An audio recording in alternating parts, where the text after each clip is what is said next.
నమస్కారం I dream ప్రేక్షకులకు స్వాగతం. ఇవాళ మనతో పాటు ఉన్నారు హోమియోపతి డాక్టర్, ఆధ్యాత్మికవేత్త శ్రీరమణ గారు. వారితో మాట్లాడి మరిన్ని విషయాలు తెలుసుకుందాం. నమస్కారం అండి. నమస్కారం అండి. రమణ గారు, అయోధ్యకి జనవరి 22న పూర్వ వైభవం రాబోతోందండి. ఎన్నో ఏళ్ల తపస్సు ఇది. అయితే ఈ క్రమంలో వేడుక ముందే మొదలైందనే చెప్పాలి. అంగరంగ వైభవంగా ప్రతి హిందువు కూడా సెలబ్రేట్ చేసుకుంటూ ఉన్నారు. ఈ మధ్యన ఒక వారం క్రితం నుంచి కూడా వింటున్న న్యూస్ ఏంటి అంటే, జటాయు అక్కడ తిరుగుతోంది అని, అయోధ్యకి రాబందులు అన్నీ కూడా వస్తున్నాయని అంటూ ఉన్నారు కదండి. దాని గురించి మీ మాటల్లో చెప్తారా అండి? రామాయణంలో జటాయుకి చాలా పెద్ద పాత్ర ఉంది. అరణ్యకాండ చదివిన ప్రతి ఒక్కరికి కూడా జటాయు పాత్ర గురించి చాలా చక్కగా తెలుసండి. అయితే ఆ జటాయు మళ్ళీ అయోధ్యకి రావడం అంతరించిపోతున్నాయండి చెప్పాలి అంటే. దాని మీద మీ మాటలు, మీ అభిప్రాయం చెప్పగలరా అండి? అభిప్రాయం కన్నా జరుగుతున్నటువంటి విశిష్టతని దర్శించుతున్నందుకు మనందరం కూడా ఎంతో అదృష్టవంతులం. అవునండి. ఎందుకంటే వెనక శ్రీరాముడు చరించినటువంటి ప్రదేశం అయోధ్య.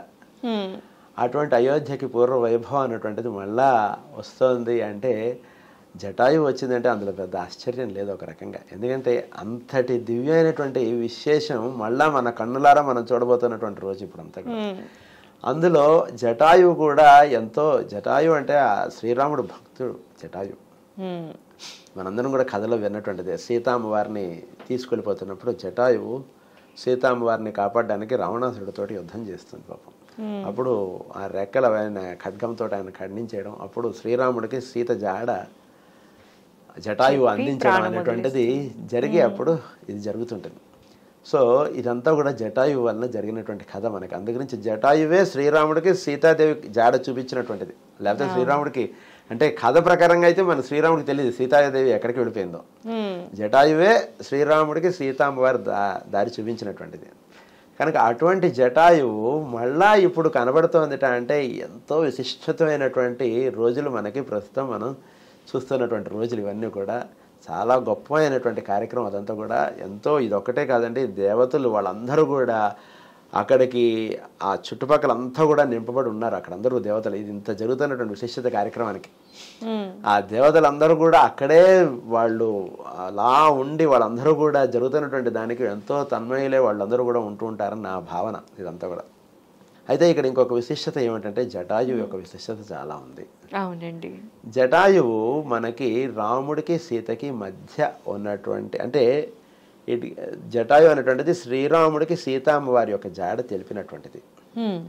దీన్ని మనం జాగ్రత్తగా అవగాహన చేసుకుంటే అసలు రామాయణ కథకి అసలు ఏమిటి రామాయణ కథ అంటే, రావణాసురుడు సంహారానికి శ్రీరాముడు దిగి వచ్చాడు.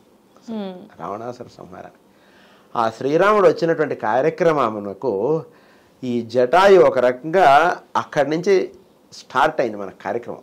అంటే ఏంటంటే సీతామ్మ వారిని వెతకడమే రావణాసురుడి యొక్క విషయం శ్రీరాముడికి తెలియబడ్డం. అది కరెక్ట్గా జటాయు తోటి అది జరిగింది. అంటే ఏంటంటే రాముడు అవతారంగా దిగి వచ్చినటువంటి దానికి ఒక క్లియర్ ఇండికేషన్ అన్నటువంటిది జటాయు ద్వారా మనందరికీ కూడా తెలుపబడింది అయోధ్యకాండలో. అంటే శ్రీరాముడు అంతకుముందు ఆయన ఒక రాముడు అంటే ఒక దశరథ మహారాజు కుమారుడుగా ఆయన వస్తూ ఆయన వనవాసానికి రావడం, ఇక్కడ దాకా ఒక కథ ఒక రకంగా సాగింది. అప్పటిదాకా అసలు రాముడి యొక్క తత్వం అనేటువంటిది, ఒక అవతార పురుషుడు ఆయన దిగు వచ్చినటువంటి విశిష్టత కార్యక్రమం అనేటువంటిది స్టార్ట్ అయినది అసలు జటాయు యొక్క సందేశంతో అసలు స్టార్ట్ అవుతుంది అసలు రాముడు. సో రావణాసుడు ఒకడున్నాడు, ఆయన సీతాంబారిని తీసుకెళ్లాడు, మనం రావణాసుడి దగ్గర మనం చేరాలి, మన సీతాంబారిని మనం తెచ్చుకోవాలి. ఇది మామూలుగా జరిగినటువంటి కథ. కానీ అసలు అవతార తత్వంగా కూడా నింపబడి ఉన్నటువంటి విశిష్టత ఏంటంటే, రావణాసుర సంహారానికి శ్రీరాముడు దిగి వచ్చాడు. ఇది ఒక రకంగా. కనుక ఈ రెండింటికి మూలంగా చెప్పబడినటువంటి విశిష్టత ఏంటంటే జటాయు. అందులో నుంచి జటాయు ఎంతో రామాయణ కథలో ఎంత విశిష్టమైనటువంటి పాత్ర కలిగినటువంటిది. అంటే మనకి హనుమంతుడు ఎంత విశిష్టమైన పాత్రో అంతటి గొప్ప పాత్ర కలిగినటువంటిది జటాయు. ఆ జటాయు ఇప్పుడు జరుగుతున్నటువంటి విశేషతకు మళ్ళా తిరిగి వచ్చి అక్కడ అయోధ్య చుట్టూతో తిరుగుతున్నారు వాళ్ళు రాబంధువులు. అంటే అది ఎంతో అంటే ఇప్పుడు జరగబోతున్నటువంటి విషయం కూడా పైన ఉన్నటువంటి దేవతలు కానీ వీళ్ళందరూ కూడా ఎంతో సంతోషపడుతున్నారు అనేటువంటి విషయానికి చిహ్నంగా ఇది జరుగుతున్నటువంటి కథ ఇదంతా కూడా. అందురించి ఇలాంటి ఎన్నో గొప్ప విశిష్టమైనటువంటి కార్యక్రమం మనకి ఈ రోజున జరగబోతోంది త్వరలో అనేటువంటిది. అంటే మనం ఎంతో అదృష్టవంతులం ఒక రకంగా అని నా భావన అండి. అయితే రమణ గారు, మన జనవరి 22వ తారీఖున అయోధ్యలో ప్రాణప్రతిష్ఠ జరుగుతున్న సమయంలో మనం అందరం కూడా ఇంట్లో ఉండి పాటించవలసిన, ఆచరించవలసిన నియమాలు ఏంటండి? తప్పకుండా మనందరం ఆచరించవలసిన నియమాలు ఉన్నాయండి. ఎందుకంటే కనుక 22న అక్కడెక్కడో చేస్తున్నారు కాబట్టి మనకేం సంబంధం లేదు, మన పాటికి మన ఆఫీసులో మన డ్యూటీలు అన్నటువంటిది కాకుండా ప్రతి ఒక్కరూ కూడా ఆ రోజున వాళ్ళ ఇంట్లో శ్రీరాముడి యొక్క కళ్యాణంతో కూడిన శ్రీరాముడు అంటాం మనం. అంటే శ్రీరాముడు, సీతాదేవి, లక్ష్మణ, భరత, శత్రుఘ్నుడు, హనుమంతుడు వీళ్ళందరూ ఉన్నటువంటిది కళ్యాణ శ్రీరాముడు. ఆ పట్టాభిషేక శ్రీరాముడు. ఆ శ్రీరాముడికి మనం ఆ రోజున తప్పకుండా ప్రతి ఒక్కరం పూజ చేసుకోవాలి. ప్రతి ఒక్కరూ కూడా తప్పకుండా హనుమాన్ చాలీసా చదువుకోవాలి ఆ రోజు. ప్రతి ఒక్కరూ కూడా వీలైతే రామరక్షా స్తోత్రం అని ఒకటి ఇచ్చారు మనకి పెద్దలు, అది కూడా చదువుకుంటే చాలా ఎంతో, అంటే భూమి మీద మళ్ళా ఒక కళ్యాణ వైభవం అన్నటువంటిది ప్రారంభమవుతున్నటువంటి రోజు ఆ జనవరి 22. అంటే భూమి మీద మళ్ళా శ్రీరాముడు అవతరించుతున్నాడా అన్నటువంటి దానికి చిహ్నంగా జరుగుతున్నటువంటి కథయే ఇదంతా కూడా. కనుక ఆ రోజు నుంచి మనందరికీ కూడా చాలా మంచి విశిష్టత జరగబోతుంది అన్నటువంటి దానికి చిహ్నంగా జరగబోతున్నటువంటి శ్రీరాముడు అయోధ్యలో జరగబోతున్నటువంటి కార్యక్రమం. అందుకు ప్రతి ఒక్కరము కూడా అది ఎక్కడో చేస్తున్నారు, మనకు సంబంధించినటువంటి విషయం కాదన్నటువంటిదిగా అనుకోకూడదు. ప్రతి ఒక్కరు కూడా వాళ్ళ ఇంట్లో శ్రీరాముడి యొక్క చిత్రపటం దగ్గర అందరూ కూడా అంజలి ఘటించి చక్కగా శ్రీరాముడికి ఇదంతా రాదన్నారు అనుకోండి, పోనీ కనీసం మనందరికీ యూట్యూబ్లో ఇవాళ రేపు ఇవన్నీ కూడా ప్లే అయి ఉన్నాయి, అవన్నీ ఒకసారి ప్లే చేసుకుని ఆయనకు నమస్కారం చేసుకున్నా చాలు. ఒకే ఒక దివ్యతత్వం ఈ భూమండలం అంతా వ్యాపించి ఉంటుంది. ఆ దివ్యత్వం అనేటువంటిది మన అందరికీ కూడా అందివ్వబడుతూ ఉంటుంది. ఎందుకంటే మనందరం కూడా వెళ్ళలేనటువంటి పరిస్థితిగా ఉంది అయోధ్య. అందరం కూడా అక్కడ చేరలేం అక్కడ, ఎందుకంటే చాలా విఐపీలే చాలా మంది చేరుతున్నారు. అందురించి మనందరం వెళ్ళలేనటువంటి దీంట్లో ఉన్నాం కాబట్టి మనందరం ఇది చేస్తే ఆ దివ్యత్వం మనకు కూడా అందినవడం అవుతాం. ఎంతో గొప్ప కార్యక్రమంలో మనం కూడా భాగస్వాములు అయినటువంటి వాళ్ళం అవుతాం. ఇది ఆ రోజు మనందరం కూడా తప్పకుండా ఆచరించవలసినటువంటి కర్తవ్యం. అయితే రమణ గారు, ఇప్పుడు అక్షతలు కూడా ఇంటింటికి అందిస్తున్నారు కదండి.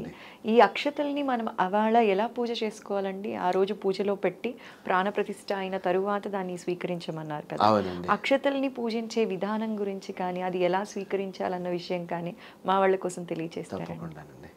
అక్షతలు శ్రీరాములు వారి అయోధ్య నుంచి వచ్చినటువంటి అక్షతలు మీరు రాముల వారి చిత్రపటం పెట్టుకుని అక్కడ ఈ అక్షంతలు పెట్టుకుని మనం ఇప్పుడు మనం చెప్పుకున్నటువంటి హనుమాన్ చాలీసా కానీ, ఆ హనుమాన్ చాలీసా మరియు కుదిరితే శ్రీరామ రక్షా స్తోత్రం ఇవి చదువుకొని మన ఇంట్లో ఉన్నటువంటి కొన్ని అక్షతలు అందులో కలిపి ఈ అక్షంతలు అక్కడ ఉంచిన తర్వాత ఇవి చదువుకున్న తర్వాత అవి పెద్దవారి ఇంట్లో పెద్దవారు ఎవరైతే ఉంటారో వాళ్ళు అందరి శిరస్సు మీద ఈ అక్షంతలు ఉంచడం చేత వాళ్ళందరికీ కూడా శ్రీరాముడి యొక్క ఆశీస్సులు అందిన వాళ్ళు అవుతారనమాట.